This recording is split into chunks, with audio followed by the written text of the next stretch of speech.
आज हम अंकुर हिंदी पाठमाला, ये रहा अंकुर हिंदी पाठमाला क्लास 7 कक्षा 7 का कबीर के दोहे। कबीरदास जी ने बहुत सारे दोहे लिखे थे वो। तो इसमें से कुछ दोहा इस चैप्टर नंबर 5 में कबीर के दोहे में कुछ दोहे का ये एक्सप्लेनेशन हम लोग कर रहे हैं। तो इससे पहले 1 2 3 दोहा नंबर 1 2 3 का ये एक्सप्लेनेशन हो चुका है। आज हम दोहा नंबर 4 ये जो दिया गया है इस दोहा को आज मैं एक्सप्लेनेशन करूँगी। अगर फर्स्ट टाइम इस चैनल में आए हो तो हिंदी पाठमाला विथ ममता चैनल को सब्सक्राइब कर देना और इस वीडियो को भी लाइक और शेयर कर देना। तो चलो स्टार्ट करते हैं। कबीर के दोहे का दोहे नंबर 4।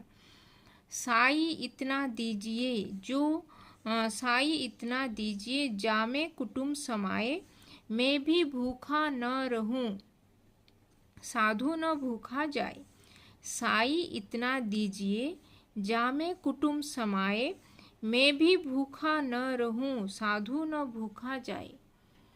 तो यहाँ पे इस दोहे में कबीरदास जी ने ईश्वर से विनम्र किए हैं, मतलब ईश्वर से विनम्रता और संतुलित जीवन जीने की प्रार्थना कर रहे हैं यहाँ पे। तो भगवान से वो प्रार्थना कर रहे हैं कि मुझे विनम्रता प्रदान कीजिए और मुझे ये संतुलित जीवन मुझे जीने के लिए मुझे देने के लिए प्रार्थना वो भगवान से कर रहे हैं। साई इतना दीजिए मतलब यहाँ पे जो सस्टेनेबिलिटी लाइफ जैसे सेल्फ सफिशिएंसी लाइफ उनको देने के लिए ईश्वर से वो अनुरोध उनको ईश्वर से प्रार्थना कर रहे हैं। साई इतना दीजिए जामे कुटुम समाए। तो यहाँ पे वो कह रहे हैं कि ईश्वर मुझे इतना ही प्रदान करे। साई इतना दीजिए मतलब भगवान मुझे इतना ही मुझे प्रदान करे कि जिससे जामे कुटुम समाए। तो मुझे इतना ही प्रदान कीजिए कि जिससे जिसमें मेरा और कुटुम यानी कि मेरा परिवार परिवार फैमिली का गुजारा हो सके। मुझे इतना ही मुझे ये धन दीजिए, मुझे इतना ही अन्न दीजिए जिसमें मेरा और मेरा परिवार का गुजारा हो सके। मैं खुद भी भूखा न रहूं, मैं कभी भूखा नहीं रहूं, मतलब मुझे खाने का पर्याप्त मुझे मिले। और अगर कोई साधु न भूखा जाए, अगर कोई साधु भी ज़रूरतमंद साधु यानी कि साधु सन्यासी जो ज़रूरतमंद जो मांगने आते हैं, जो भी मुझे कुछ दान मांगने आए तो मुझे मेरे दरवाजे मेरे घर पे आए तो मैं उसको भी कभी भूखा मतलब उसको भी कुछ बिना दे के उसको बिना दे के मेरे घर से वो चला नहीं जाए। जैसे मैं भरपेट खाना उसको भी मैं दे सकूं। तो मुझे इतना दीजिए भगवान, मुझे इतना दीजिए कि मैं और मेरा परिवार भी भूखा कभी नहीं सोए, कि मैं भी और मेरे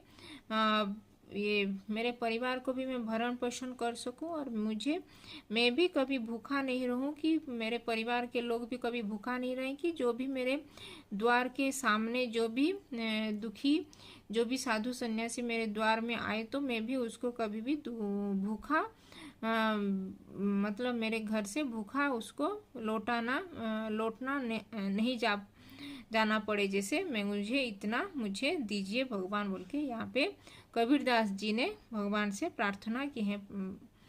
तो इस दोहे का गहरा अर्थ यह है कि कबीरदास जी यहाँ पे दिखा रहे हैं कि अनावश्यक संपत्ति की कीमती नहीं, वो अनावश्यक मतलब जो जरूरत का सामान ही मुझे दीजिए, अनावश्यक संपत्ति का वो कामना नहीं कर रहे हैं, वो डिजायर नहीं कर रहे हैं। मुझे अनावश्यक संपत्ति मुझे नहीं चाहिए, मुझे इतना ही मुझे दीजिए कि मेरा परिवार और मैं अपना भरण पोषण कर सकूं। और जो भी मेरे घर के सामने जो भी हाथ फैला के मेरे सामने जो भी आए मैं उसको कभी भूखा उसको लौटने के लिए नहीं जाना पड़े। जैसे वो भगवान से प्रार्थना कर रहे हैं। तो अनावश्यक संपत्ति का वो कामना नहीं कर रहे हैं, बल्कि वो सिर्फ अपनी और अपने परिवार की आवश्यकता मतलब जो नीड जो ज़रूरत की सामान, ज़रूरत की चीज़ें, परिवार की आवश्यकताओं की पूर्ति की बात पर भी वो ध्यान दे रहे हैं। इसके साथ वो इस बात पर भी जोर देते हुए कह रहे हैं कि यहाँ पे जो भी उनके पास, जो भी ज़रूरतमंद कोई भी उनके पास अगर मांगने के लिए मदद मांगने के लिए वो उनके द्वार पर आए, तो वो भी संतुलित में भी उसको इतना संग्रह, वो भी मेरे द्वार से कभी भूखा उसको लौट के जाना नहीं पड़े। तो ये संतुलित जीवन वो जीने के लिए वो भगवान से प्रार्थना कर रहे हैं।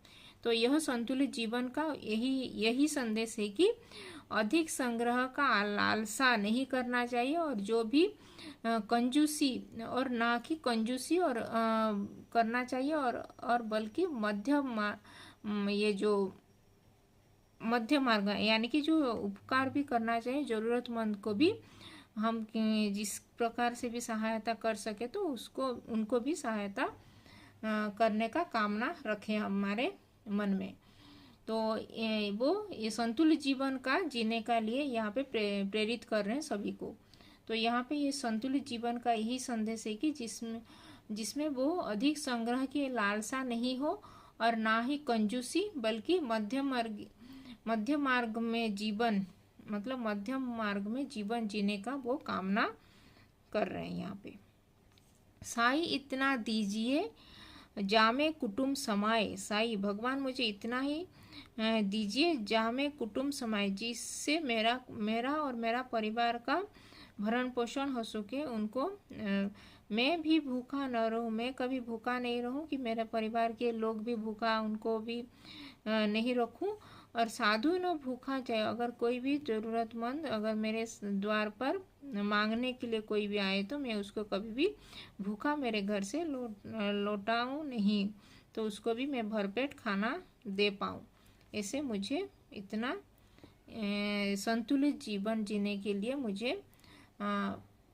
वो सभी को बोल रहे हैं, और संतुलित जीवन जीने के लिए, विनम्रता आचरण करने के लिए वो भगवान से प्रार्थना कर रहे हैं। तो इस दोहे में अगर कुछ डाउट है तो कमेंट में लिख सकते हो, और अभी तक चैनल को सब्सक्राइब नहीं किया तो हिंदी पाठमाला विद ममता चैनल को सब्सक्राइब कर देना, और इस वीडियो को भी लाइक और शेयर कर देना। तो धन्यवाद, थैंक यू।